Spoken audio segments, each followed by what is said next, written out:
Have you ever wondered about the mysteries of life and death and the cycle of rebirth? It's a question that has intrigued humanity since time immemorial. The concept of reincarnation offers an intriguing perspective on this mystery, painting a picture of an eternal journey of the soul. In the sacred text of the Bhagwat Gita, we find a profound exploration of this concept. In the 4th chapter, Krishna, the divine guide, unveils his transcendent nature and the ceaseless cycle of birth and death.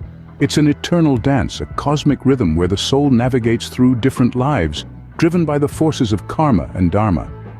Karma, the law of action and consequence, and dharma, the moral and spiritual duty, play significant roles in shaping this journey. It's a process of continuous learning, refinement, and evolution. As Krishna explains, it's not the end, but a cycle, a constant process of evolution and growth. What if you were told that the greatest teacher is not bound by time or space? A profound question that takes us to a remarkable revelation in the Bhagavad Gita. In the 4th chapter, Krishna unveils a groundbreaking truth. He is the eternal teacher, the divine master who taught the sun god Vivasvan. This concept of divine wisdom transcending physical limitations is a cornerstone of the Gita's teachings.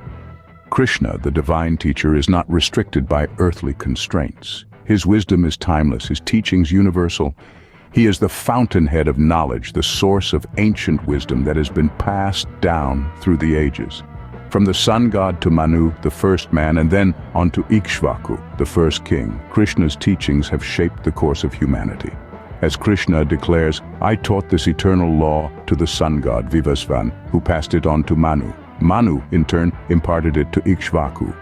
This divine lineage of knowledge reminds us that wisdom is eternal and ever-flowing, just like the divine teacher himself. Have you pondered over the meaning and purpose of your actions? As we delve into the Bhagavad Gita's 4th chapter, we encounter Krishna's profound teachings on Nishkam Karma, or selfless action. This concept isn't about inaction. Rather, it's about performing one's duties without being attached to the fruits of those actions. Imagine doing your work, not because of what it will yield, but because it's your duty, because it's the right thing to do. Krishna emphasizes that when we act without selfish desires, we begin to grow spiritually. Our actions no longer bind us, but liberate us. They become a path to transcend the material world and move towards the divine. But remember, the purity of intention is key here. It's not just about doing the work, it's about doing it with a pure heart, free of deceit and selfishness. Krishna's wisdom guides us. Work for work's sake, not for what it produces. This is the path of action, the way to liberation. Can wisdom be the ultimate tool for liberation? This question sparks a profound exploration in the Bhagavad Gita's 4th chapter. Imagine wisdom as a blazing fire. It's not just any fire, but a transformative flame, a force of change and purification. This is the metaphor Krishna uses to illustrate the power of wisdom. As the fire consumes wood, turning it to ash, so does wisdom burn away the bindings of karma. But what is this wisdom Krishna speaks of? It is not mere intellectual knowledge or worldly understanding. It is the profound realization of the eternal soul, the true self. It is the understanding that we are not merely the body, the mind, or the emotions, but something far more vast and timeless.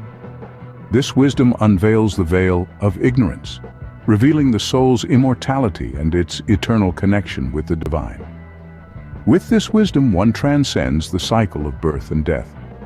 The ephemeral nature of life and the inevitability of change no longer bind us.